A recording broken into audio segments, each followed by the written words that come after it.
Alright, get your jacks and your jack stands. I use 2. I'm breaking these bolts while the tire is still on the ground. Then jacking the car up. I need new jacks. These ones are very old and shitty. So safety first. Put these jack stands just wherever.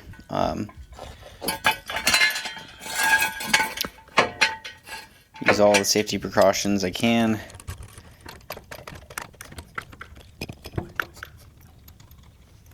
I broke the bolts on this tire while it was on the ground. It just that's how I was taught. I guess it's so you don't have a bunch of stress on the knuckle while you're trying to break them if they were over tightened. Just a disclaimer, I am not a mechanic in any way, shape, or form. I watch YouTube videos and then I fix my shit. So I'm putting my tire underneath the car. I always do this, and I don't even really look to where I'm putting it. I just put it under there so if the car falls down, I don't die. I'm worth more than the car, so I don't care if like something bad happens to the car, but I have lots of points of security, so if it does fall, I'm going to break these bolts. So this is hand tools only. I've never used air tools or anything like that, so I learned this trick back in the day. It's where you just double up your wrenches, so you can kind of see what I do here.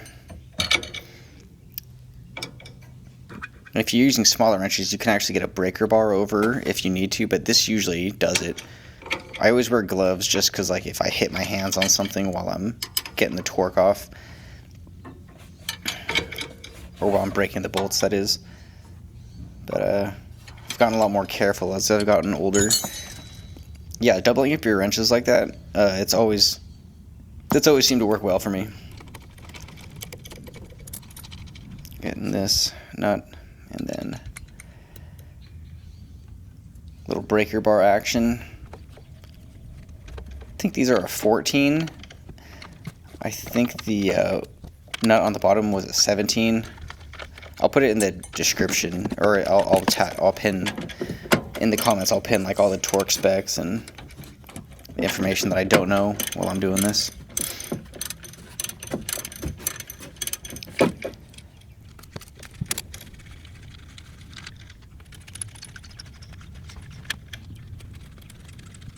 Try to speed it along so you don't have to watch all this. So we got the bolts off the top. We're going to come back down, get this bolt out. It's always tricky getting struts out, so there's a lot of pressure on that bolt right now. This is where the 2x4 comes in handy. I do everything by myself. I don't think I've ever had help working on a car, so a 2x4 could be your best friend. This one is way too long. I didn't have a way to, I just didn't cut it. I was just trying to get this done. But yeah, you're going to smash your dust shield on the back of that rotor. You just bend it back at the end, but so I'm just trying different ways to manipulate the knuckles so I can get this bolt out. This goes on for a while. I'm going to cut it short here, but yeah, to get that out, there's all sorts of fun stuff you have to do.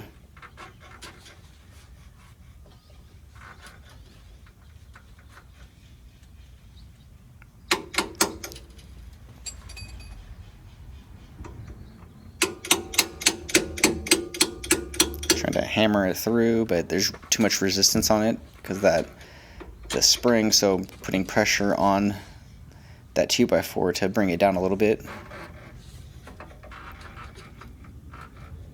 Once again, I am not a mechanic. If I remember correctly, this was pretty decent pain in the ass to get this out.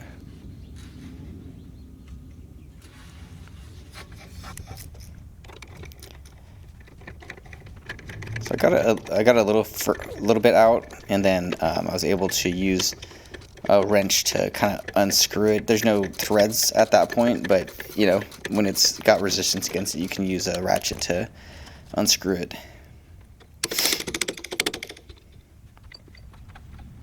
Just kind of showing you the struggle is real.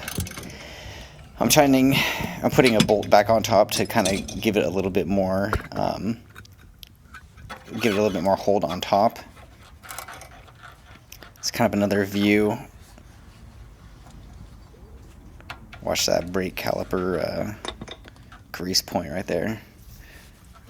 Kind of had that in a bad spot, but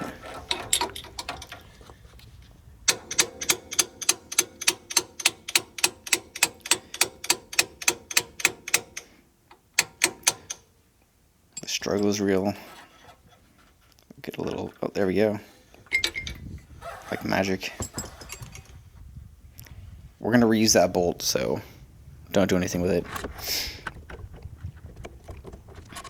Kind of a pain in the ass to get out too. But there you go.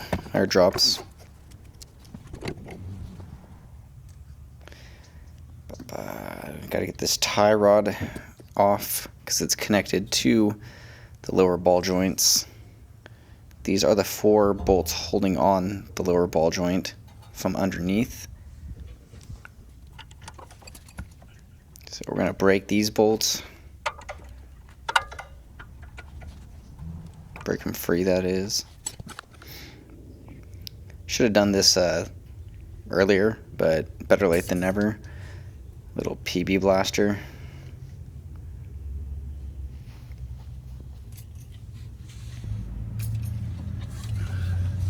I don't even know if that's doing anything. I don't even know if I put enough on there. Right there, I did the sway bar end link nut on top because in the past I've had to remove that to get enough space between that knuckle and where the strut connects to the top. And sometimes you have to take off that sway bar or just take that nut off so you can get more leverage, I guess. What is it? Is it called a carter pin, or just? I'm just gonna call it pin. I don't know. But yeah, kind of a pain in the ass to get out. I'm just showing you the struggle because it's real.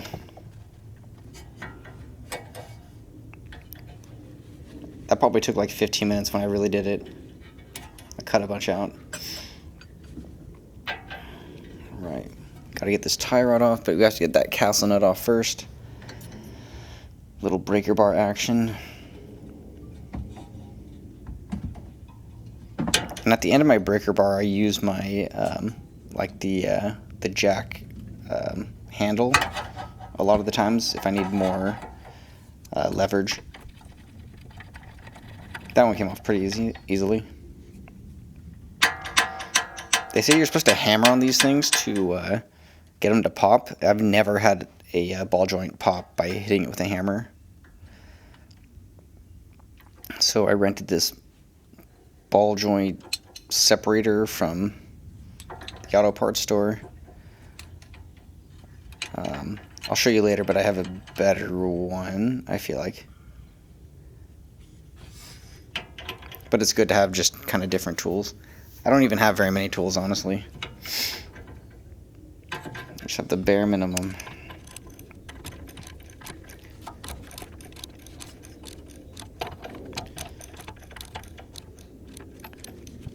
So I thought there was something wrong with this. I was doing this forever, like tightening it. But these things get on there.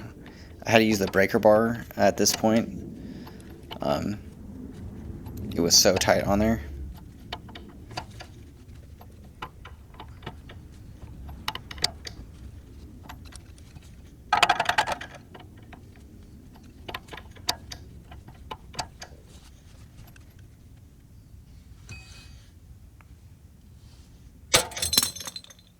And then that happened.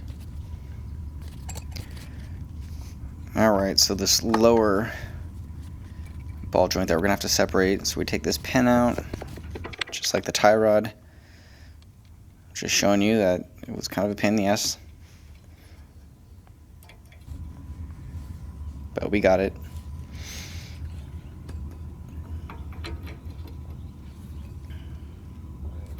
Breaker bar is the game winner. There's my jack handle. To get more leverage, I just slide that onto the end. And you can extend it or make it shorter or longer by pushing it like that.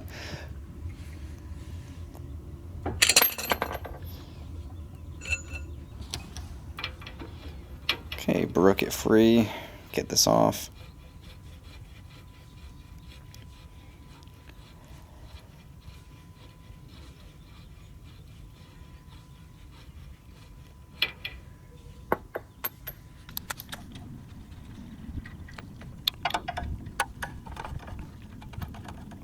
Kind of got a bad camera angle, but I'm taking those 4 bolts out that are holding the lower ball joint on.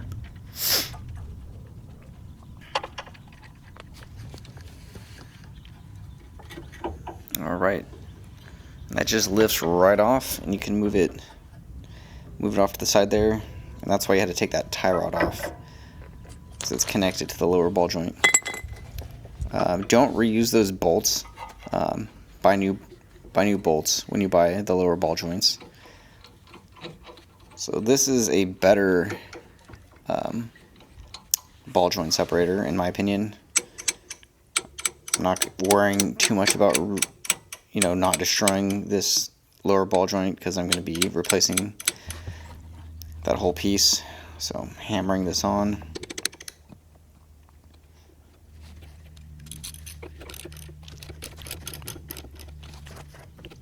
That is a ball joint separator, but I actually used that back in the day to take off steering wheels, so that's what I use that for. But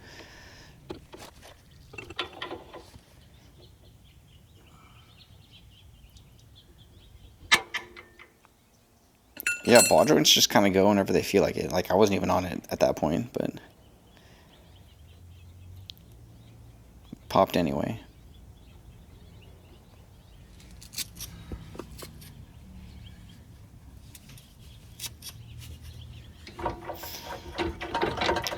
See, now it's just totally loose, totally easy to take off. These look like OEM Toyota lower ball joints, but I mean, I have 218,000 miles on this car, so like, I don't think it's the original one. And if it is, then it's crazy. See new bolts, make sure you get new bolts. I forgot to videotape, but you just set it. I mean, it's idiot proof. You just set it straight down, just like the way you took it out. Got that castle nut started on the bottom to hold it in place.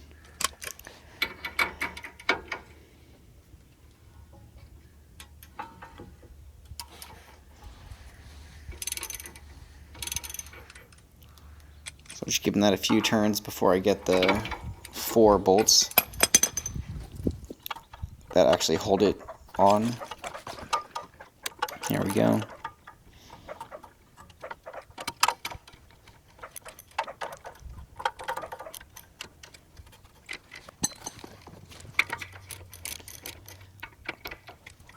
At this point, I'm not torquing anything down. I'm just tightening them all up. So now we're gonna torque them down, and I'll put the torque specs of all these bolts in. I'll pin it in the first comment. I just don't know off the top of my head. But you do want to torque all these down to the correct specifications, because if you over tighten these, they could shear, apparently.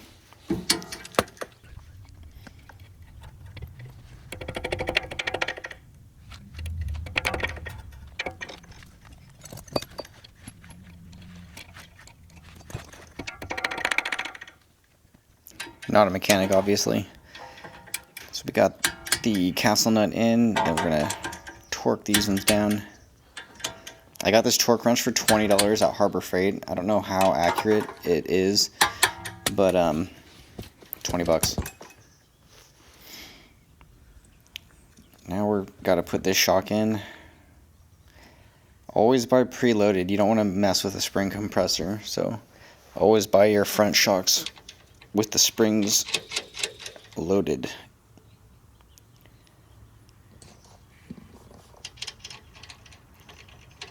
So I'm not tightening these bolts down on top. I'm just kind of putting them in there to hold them in place and make sure that it gives me room to wiggle around so you don't tighten it down. See how much space there is there, so you can kind of move everything around. Our good friend, the 2x4, and this process of lining the bottom part of the strut, this probably took like an hour. It was just, I ended up loosening the bolts on top, tightening them.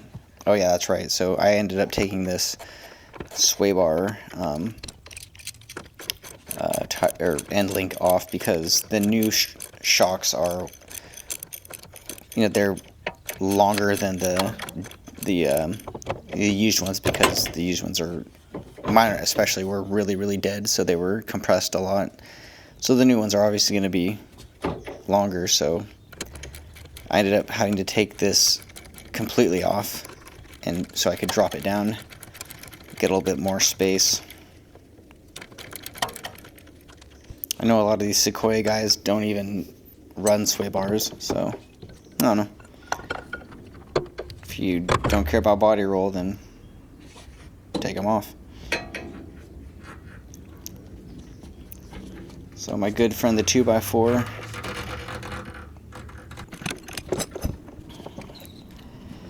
I'm not going to show you all this because, like I said, it took like an hour, but I do want to show you that the struggle is real, and this is like a huge pain in the ass. Just trying different things. You're going to have to try different things if you're just like a YouTube mechanic like me.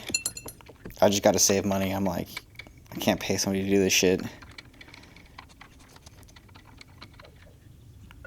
Got 4 kids and they eat hella food.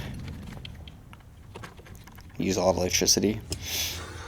So I didn't show it, but I ended up getting this bolt in. I had to, manipulate the bolts on top a bunch, use the breaker bar and the piece of wood, body mechanics, and then I got that in there, and it was a fucking bitch.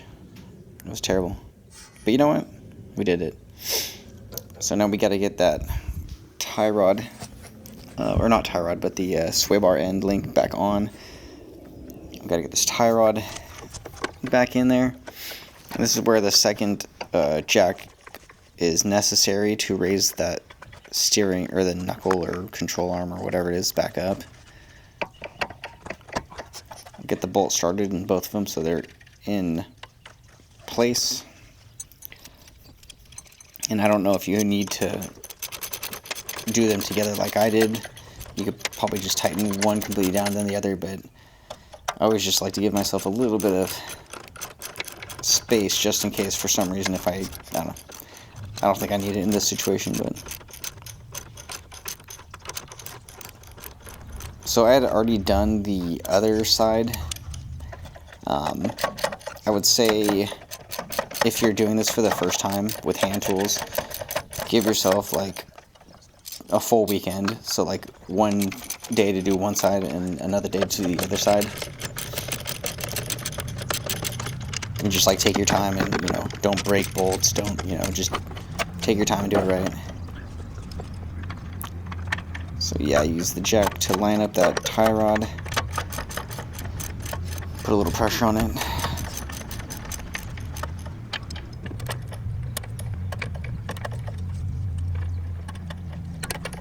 Torque them down. Castle nut action. If that castle nut, or if the pin doesn't line up correctly, then obviously you tighten it more to line it up. You never loosen it to get that to fit. Yep. Dude, I always just battle with these pins. I don't know why. Should be easy. It's just not. At this point, I'm just like tired. I want this shit done. I'm trying to do my best to like still film, but like I'm over it. Just trying to get this shit back together. I'm hungry. It was fun though. Like if you enjoy working on cars, then I mean, it's fun. But the struggle is part of it. I don't know if you really need to torque these down to specifications, but I don't know. I bought the torque wrench, might as well. And I've made a big mess. This dust shield, you need to bend that back out so it doesn't like scrape when you're when that wheel starts turning again. So just make sure to bend that back out if you bent it. And I'm not going to show you putting the tire back on, but just put the tire back on, torque those down, be safe. Thanks.